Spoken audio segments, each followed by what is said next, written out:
What's up, guys? It's the old ninja wearing aviators and a Superman hat, bringing you another episode on the Rebellion Studios channel. This time it's part 2 of the Blade miniseries, where we talk about everything you could ever want to know about Blade's fighting style. Now, with this part 2, we're going to go into his hand-to-hand combat, his martial arts training. So, let's get right into it.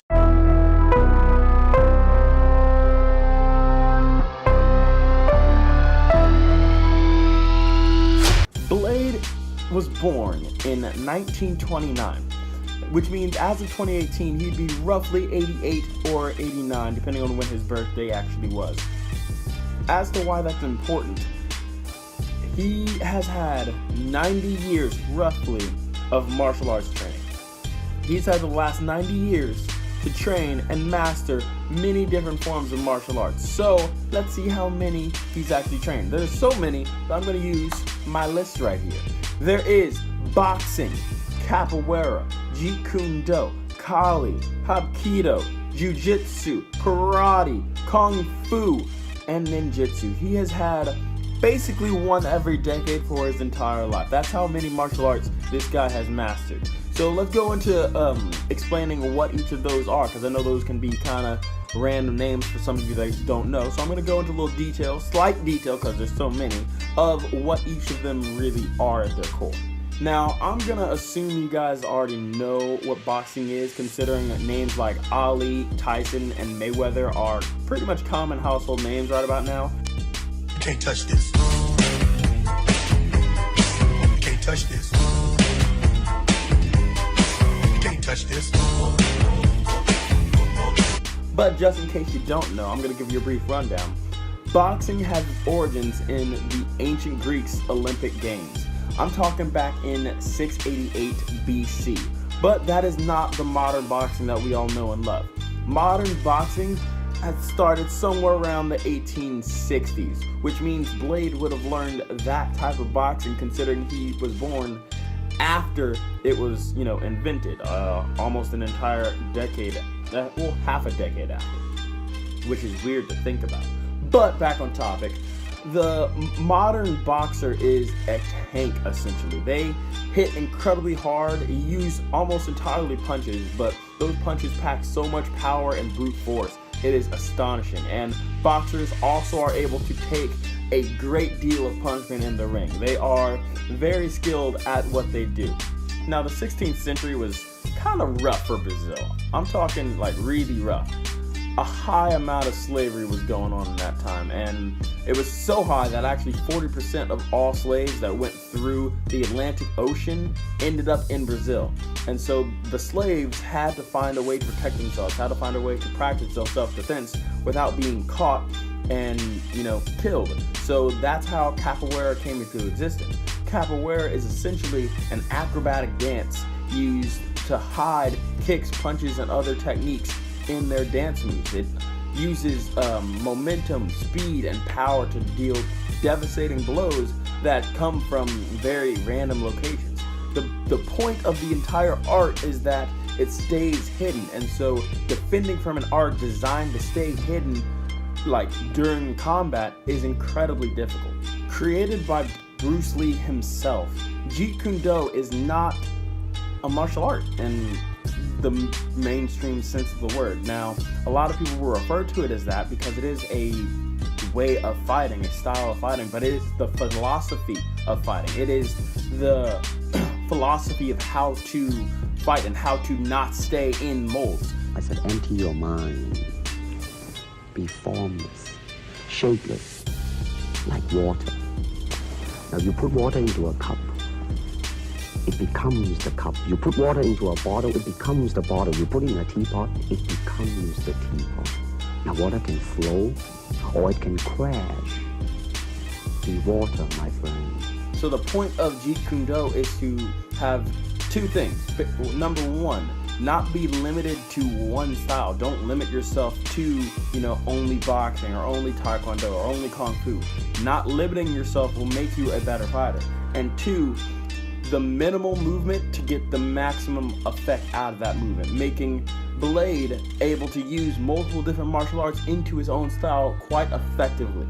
Hapkido is a Korean-styled Korean-based martial arts that focuses on three main things: joint locks, grappling, and throwing. Now, of course, they're gonna have their weapons. They're gonna have punches and kicks, but that's not the core of Hapkido. Back when Hapkido was originally created, it only had those self-defense motions. It only had the joint manipulations. It only had those throwing techniques, which are an amazing thing to have under your belt and in your utility belt for fighting. Being able to pull out joint locks or quick breaks, throws in a pinch is incredibly helpful for protecting yourself and even attacking. But it does have extra stuff brought into it via Tong Soo Do and even some Japanese martial arts like Judo. It has other things brought into it, but at its core, it is the self-defense of, grappling, joint manipulation, and throwing. Apparently, Blade does not get enough joint locks from Hapkido, so he went out and found Jiu-Jitsu. For those of you that don't already know, Jiu-Jitsu is from feudal Japan. It's designed to fight samurai. Now, the reason is because a lot of you guys probably think samurai are heroes. The truth is, they weren't always that. They're essentially soldiers for hire, but they also use their high-ranking status to basically bully anyone below them in the social construct. And so the people below them had to come up with a way to defeat someone that was incredibly heavy armored and carried a giant sword. So they came up with Jiu-Jitsu. Jiu-Jitsu uses pressure points, joint locks, other joint manipulation, and throws to defeat heavily armored opponents. So that means that because he knows Jiu-Jitsu, he knows specific arts and specific forms designed to fight armored people. So anyone with armor on, you're out of luck because Blade can still beat you. So karate is at the same time one of the most well-known martial arts in existence, and also one of the least known martial arts in existence. Now, I'm explaining to you guys how that happens. Everyone and their mother call anything related to martial arts karate.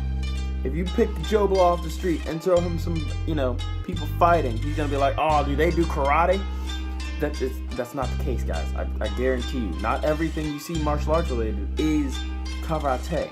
And if nothing else, this video proves it. But just in case you still think that, I'm going to toss some knowledge at you and help you narrow down your search for true karate. Now, karate comes from the 20th century, so that's going to be the early 1900s. That actually might be around when Blade was born. But not going to worry about that right now. It is a Japanese style that focuses on unarmed open hand combat. Now, I'm not talking actual open hands. Punches, kicks, elbows, knees, your chops, your palm heels, all of those things are going to be considered open hand combat. And karate is going to be specializing in that. Now, later on down the line, grapples and weapons were added, but traditionally, at its core, it is an open hand combat style, which means for Blade, he can kill you in hundreds of different ways already. But with this, he can beat you with just his fist. He can out-punch you, he can out-kick you with just his fist because of his mastery of karate. Which, now that I'm thinking about it, he totally might have been born at the same time karate was coming into existence. That's a crazy thought for me. Just thinking out loud here. Kung Fu, or more specifically Shaolin Kung Fu, is one of the oldest martial arts in existence. I'm talking 1,500 years of history, which means its origin happened somewhere in the time period when there was only 3 digits in the year. I'm talking that's mind-blowing how old that is. But at its core, it's going to break down into 3 basic levels of training. Level 1 is going to be your childish level, which is by no means childish. It's going to be your balance and flexibility skills. But those, like I said, are considered childish skills and are taught to the children monks. the level 2 is going to be your power skills, basically focusing on internal meditation, being able to take damage. When you see, Shaolin monks lay on knives or have people break cinder blocks on their back, that's going to be in the power skills section. And when they're, finally of age, finally old enough, they'll go into their combat skills. These include combat skills, whether it's barehanded, whether it's weapons versus barehanded, and barehanded versus weapons. Like, it's incredible how much and how skilled these Shaolin monks are, because they spend literally all day training. Like, I'm not kidding. From 5 a.m. when they're getting up in the morning to 10 p.m. when they go to bed, they are non-stop training except for like 2 hours. An hour for lunch, an hour for dinner. Actually, I repeat, 3 hours. An hour for breakfast, an hour for lunch, an hour for dinner. Other than that, they spend almost their entire time, their entire life training and meditating. They are some of the best warriors in existence.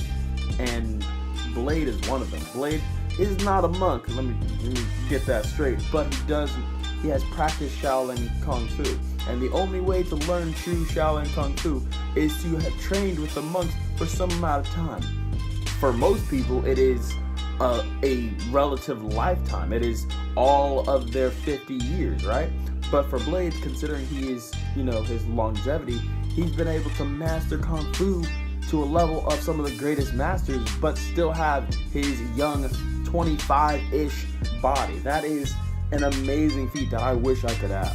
Ninjutsu is probably in the top 3 most well-known martial arts styles, only behind karate and taekwondo. Now, that's because it is in all the movies and all the TV shows. I mean, if you know what a ninja is, you know what ninjutsu is. And guys, it's 27. I almost messed up. It is 2018 now, and who doesn't know what a ninja is, like, for real? But surprisingly, it is actually one of the least actually known martial arts. There are many schools that will say they teach ninjutsu, and they're not technically wrong. They teach a modern form of ninjutsu, one that has possibly traveled through their generations, been tweaked and forgotten parts and added parts, and so it's a modern version of ninjutsu. But as far as true ninjutsu, the core, not much is known about it. We know it is mainly strategy, and it uses unconventional warfare, guerrilla warfare, espionage, gadgets. It uses all that to get the drop on enemies, to complete assassinations, and to spy on people. But as far as what it was actually taught, as far as how it actually works, we don't know. And there are going to be a lot of people that say, oh yeah, I learned from my great-grandfather, and he learned from his great-grandfather, and he learned from his great-grandfather, all the way back to, what was it, the 16th century at least? But guys, let me be real with you guys, that didn't happen. It might have, traveled through, but it's not the true origin. It has been tweaked. There is no known record of the original ninjutsu, and hopefully that one day changes with, future digs or discoveries in the future. But as far as right now, 2018, early 2018, there's no actual ninjutsu, which is mind-blowing to me. But what that does mean is Blade likely doesn't know true ninjutsu. Blade likely knows modern ninjutsu. But that's okay, because for all intents and purposes, modern ninjutsu teaches modern ways of using strategy to win in fights. And so espionage, guerrilla warfare, all those unconventional forms of fighting, Blade is going to have up his sleeve and ready to pull out under any circumstances. Gosh, Blade, got to tone it down in, the fighting category, man. Like, that's a lot to go over, and come to think about it, that's not even it. We haven't talked about your sword, we haven't talked about your gun, we haven't talked about your powers, your tech, we haven't talked about any of that. But this video is getting way too long. I'm already struggling enough. It takes me so long to record simple videos, guys. Like, I mess up so so very much in my videos and I have to record over and over and over. It just takes up too much time. Some motherfuckers are always trying to ice skate uphill. So that's to come in the next video. But for you guys don't even have to worry about waiting, because it's a playlist that all posted today. By the time you get to this video, there's probably 2 or 3 more that's already posted. You can just click the next video in the playlist, or if you somehow found this video without finding the playlist, Motherfucker, are you out of your damn mind? definitely tell me down in the comments if you do. If you did, you can just click the playlist at the description or at the end of this video, and you can watch not only the first episode where we talk about who Blade actually is, you will also be able to see the live action fight scene that we put together for you guys. Just you guys. So this took so long to record, guys, like not even kidding. But if you enjoyed it, if you appreciate me doing all that research, because honestly I kind of enjoyed it, so if you appreciate me doing it, definitely let me know down in the comments. Hit that like button. It really does help me want to make more videos and help me go into even more research in the future. If you want to see the fight scene that's coming up tomorrow, definitely stay tuned and hit that notification button after you subscribe, so that you don't miss a single post, because who wouldn't want to miss a Blade versus Punisher fight scene? That would be dope, and it will be dope because I already have seen it. It is dope. So I can't wait to show you guys that. Till next time, I'm DJ Moore, and I'm out.